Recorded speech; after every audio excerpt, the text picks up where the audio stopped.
mesa e ele perguntou para as pessoas: se você tivesse a chance de fazer uma única pergunta para Deus, o que é que você perguntaria para ele? E a maioria das respostas foi a seguinte: por que há sofrimento na terra? Por que Deus, sendo bom, permite que coisas ruins aconteçam com pessoas boas? Jesus, ele não está dizendo que se você segui-lo, você não vai ter lutas, porque é inevitável, meu amado.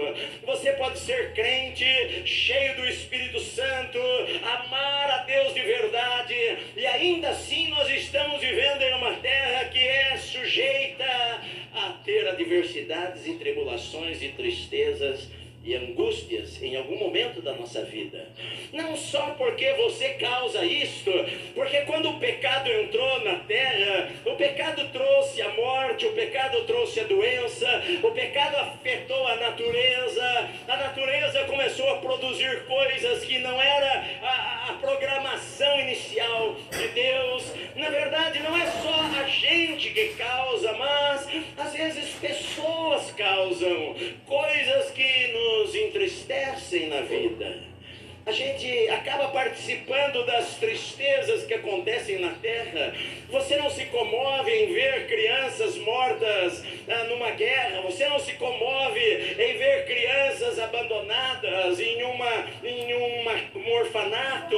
Você não se comove em ver a pobreza em muitos lugares da terra. Você não se comove em ver crianças raquíticas sem ter a chance de ter uma alimentação adequada, crianças que nascem já com AIDS. Você não se comove com essas coisas. Jesus, ele falou: neste mundo não tem jeito, nós vamos ter tristezas em nossa vida. Aqui nesta terra nós vamos perder coisas, nós vamos perder pessoas. O nosso pai vai morrer, a nossa mãe vai morrer, o avô que nós amávamos vai morrer, nós vamos chorar, nós vamos ter tristezas.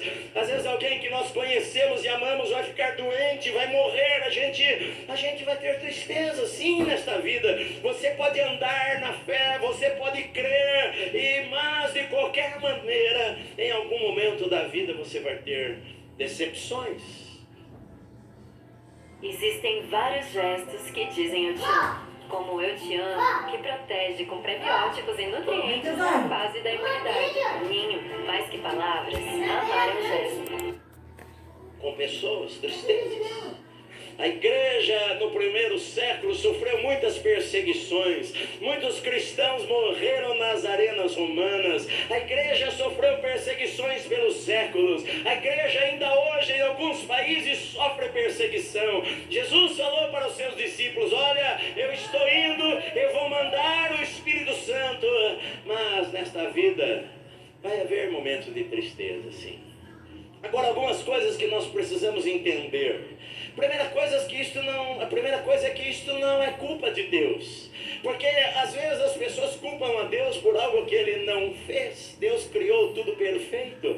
A Bíblia diz que quando Deus terminou a sua obra de criação, Ele falou: tudo é muito bom. Deus falou: é tudo muito bom. Deus criou o homem e o colocou no paraíso. Deus criou todas as coisas, as belezas desta terra maravilhosa para o prazer do homem. Deus não criou o mal. Há um versículo em Isaías que fala: eu crio o mal, mas ali no hebraico, no texto hebraico, é no sentido de permissão, que Deus, ele permite, sim, ele permite. Sabe por que ele permite? Porque ele não quis criar robôs, ele quis criar pessoas que tivessem o poder de fazer escolhas em sua vida, pessoas que pudessem escolher amar ou não amar, pessoas que pudessem escolher servi-lo ou não servi-lo. Ele não queria marionetes. Agora nós muitas vezes culpamos a Deus pela liberdade, mas Deus deu a liberdade para o homem escolher.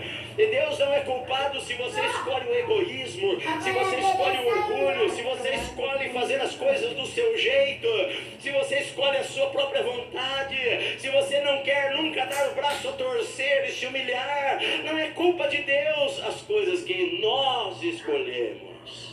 Agora Deus, ele é tão bom que apesar de todas as coisas, apesar de o mundo às vezes viver no caos, se você amar ao Senhor, se você servir ao Senhor, se você tiver um compromisso com Deus, ele promete que ele vai abençoar a sua vida, ele promete que ele vai estar com você, ele promete que até as coisas ruins vão se transformar em bênção na sua vida. A Bíblia diz lá em Romanos que todas as coisas cooperam para o bem daqueles que amam a Deus, apesar de algumas coisas, em alguns momentos da vida, aquilo não ser bom.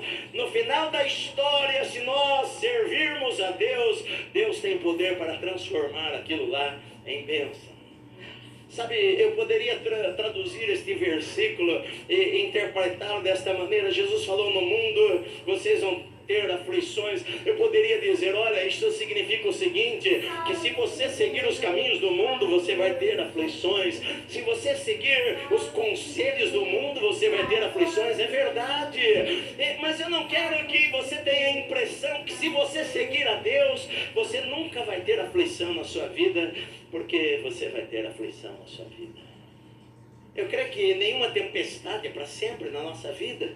Eu creio que nenhuma situação que nós passamos é para durar para sempre.